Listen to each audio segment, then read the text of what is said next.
Welcome back. I don't know what I was thinking. Sometimes my brain malfunctions. But just going back to that problem we're doing, actually, I think we should do it.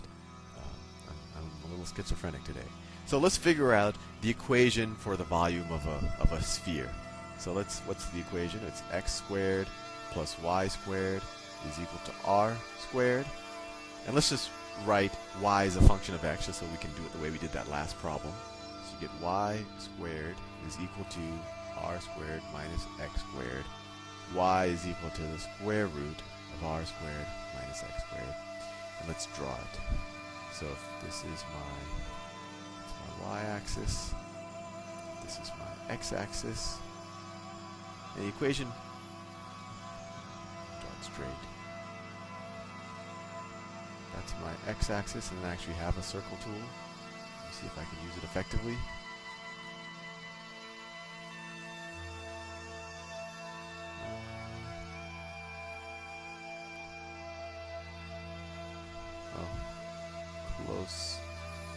Close enough. There you go. I think you get the point. But anyway, this is just going to be the upper half of the circle. Actually, I should probably just undo that circle tool and try to draw it by hand. So y equals the square root of r squared minus x squared. That's just going to be the upper half of the circle. So it will be. It'll be. I'm not using the right tool. This will be the positive x quadrant, and then I should have drawn the whole hemisphere. But anyway. So, actually, let me do that, because I think it'll make edit undo. Let me clear all of this out. Sorry for wasting your time, but I think it'll be effective. Okay, so let me redraw. So that's the y-axis. That's my x-axis. And then this, the square root is, since it's a function, it can only have one value, so we assume it's defined as the positive square root. So if we were to graph that, it would look like this. Something like that, where this would be minus r, and that's r. So if we want to find the volume of a sphere with radius r, we just have to rotate this function around the x-axis. This is the x-axis, that's the y-axis, right? So let's see what we can do. So let's just visualize the disks again. So let me make a disk. So let's say that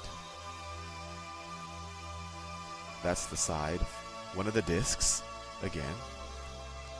As we know, the depth of the disk is just going to be dx, right? That's how wide that disk is, dx. And its radius at any point is f of x, and in this case it's y is equal to square root of r squared minus x squared. So what's the surface area of each disk?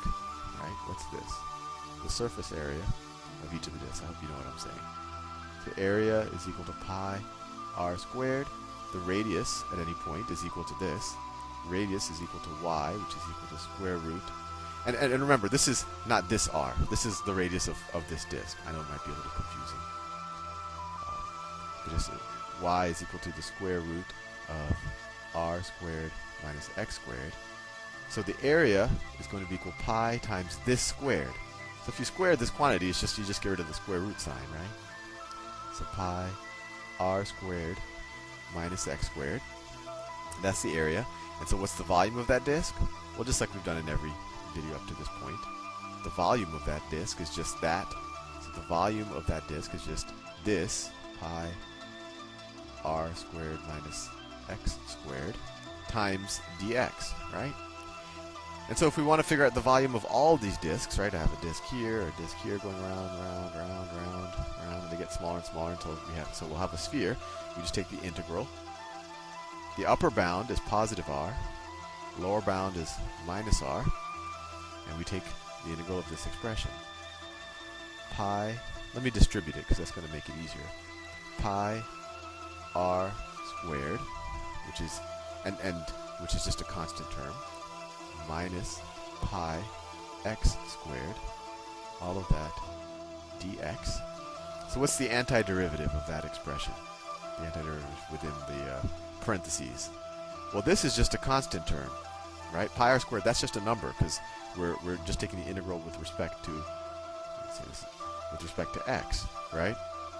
So the antiderivative of pi r squared is just pi r squared x, right? The derivative of pi r squared x is just pi r squared, minus, and we did this in the last video.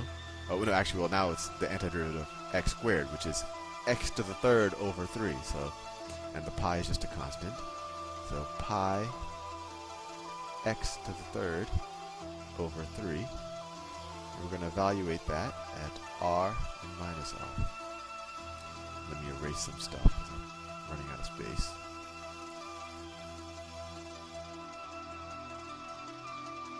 Hopefully all of that you know by now. Okay, back to the pen tool. Okay, so let's evaluate it at r. So you get, so this is pi r squared. So pi r squared.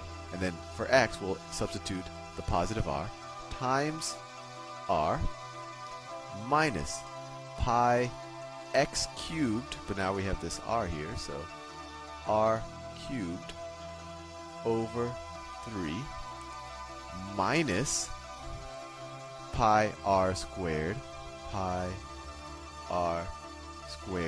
and now we have a minus r here, right, because we're evaluating the antiderivative at minus r, times minus r minus pi minus r cubed. So what's minus r cubed? It's r cubed, but we'll keep the minus sign, right? R cubed, and then that minus sign, let's just make that, that'll turn that into a plus, over 3. Right? Let's see if we can clean this up a little bit. So this is, that first term is pi r cubed, right? R squared times r. Pi r cubed minus essentially 1/3 pi r cubed, right? And then what is this? This is pi r cubed, but then we have a minus sign up.